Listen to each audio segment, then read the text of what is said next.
FLN বা foundational literacy and নুমেরাসি মৌলিক সাক্ষরতা ও সংখ্যাজ্ঞান হল প্রাথমিক শিক্ষার সবচেয়ে গুরুত্বপূর্ণ ভিত্তি। মৌলিক সাক্ষরতা ৬টি। ১ অক্ষর সাক্ষরতা, ২ গাণিতিক, ৩ বৈজ্ঞানিক, ৪ আইসিটি, ৫ আর্থিক, ৬ সাংস্কৃতিক ও সামাজিকরণ। সহজ কথায়, একটি শিশুর প্রাথমিক বিদ্যালয়ের ৩য় শ্রেণীর শেষ নাগাদ পড়তে, লিখতে এবং সাধারণ গণিত সমাধান করতে পারার দক্ষতাই হল FLN। ২০২৬ সালের শিক্ষাক্রম এবং বিশ্বজুড়ে চলমান গ্লোবাল লার্নিং পভার্টি দূরীকরণে এটি একটি প্রধান লক্ষ্য। নিচে এর বিস্তারিত তথ্যপাত্র ও উদাহরণ দেওয়া হল। FLN এর দুটি মূল স্তম্ভ।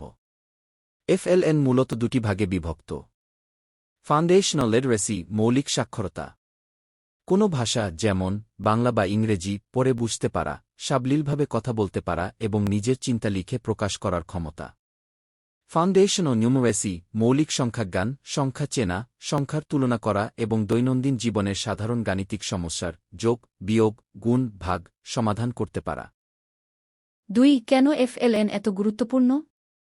তথ্যপাত্র ইউনেস্কো এবং বিশ্বব্যাংকের প্রতিবেদন অনুযায়ী লার্নিং পভার্টি উন্নয়নশীল দেশগুলোতে প্রায় ৭০% শিশু ১০ বছর বয়সেও একটি সাধারণ গল্প পড়ে বুঝতে পারে না। ভবিষ্যৎ শিক্ষা যদি কোনো শিশু ৩য় শ্রেণীর মধ্যে FLN দক্ষতা অর্জন না করে, তবে পরবর্তী শ্রেণীতে তার ড্রপ আউট, স্কুল থেকে ঝরে পড়া হওয়ার সম্ভাবনা অনেক বেড়ে যায়। এসডিজি লক্ষ্যমাত্রা জাতিসংঘের টেকসই উন্নয়ন লক্ষ্যমাত্রা SDG 4.1.1 অনুযায়ী ২০৩০ সালের মধ্যে সকল শিশুর জন্য মানসম্মত প্রাথমিক শিক্ষা নিশ্চিত করার মূলে রয়েছে এই FLN। ৩ উদাহরণসহ বিস্তারিত বিশ্লেষণ। ক ফাউন্ডেশনাল লিটারেসি সাক্ষরতা। একজন শিক্ষার্থীর এই দক্ষতা আছে কিনা তা নিচের উদাহরণ দিয়ে বোঝা যায়। উদাহরণ, একটি শিশুকে ২ থেকে ৩ লাইনের একটি ছোট অনুচ্ছেদ পড়তে দেওয়া হল।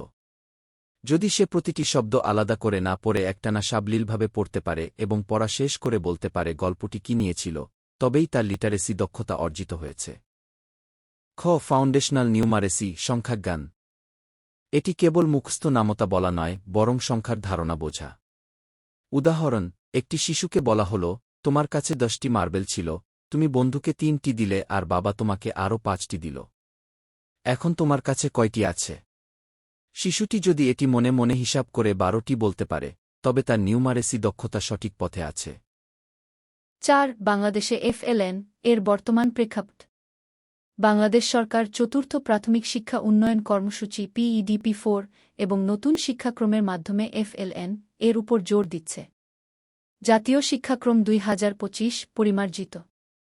এখানে মুখস্থ বিদ্যার চেয়ে যোগ্যতা কম্পিটেন্সি ভিত্তিক শিক্ষার উপর গুরুত্ব দেওয়া হয়েছে, যা সরাসরি FLN কে শক্তিশালী করে। শিক্ষক প্রশিক্ষণ। বর্তমানে প্রাথমিক বিদ্যালয়ের শিক্ষকদের বিশেষ প্রশিক্ষণ দেওয়া হচ্ছে যাতে তারা খেলার ছলে প্লে বেসড লার্নিং শিশুদের এই মৌলিক জ্ঞান দিতে পারেন। যোগ্যতা ৫টি। ১ সূক্ষ্ম চিন্তা, ২ সৃজনশীলতা, ৩ সমস্যার সমাধান, ৪ যোগাযোগ দক্ষতা, ৫ সহযোগিতামূলক দক্ষতা। ৫ সংক্ষেপে FLN এর লক্ষ্য ৩-২-১ সূত্র। ৩য় শ্রেণী, এই শ্রেণীর শেষ নাগাদ দক্ষতা অর্জন। ২টি দক্ষতা, ভাষা এবং গণিত। একটি লক্ষ্য, আজীবন শিক্ষার মজবুত ভিত্তি তৈরি।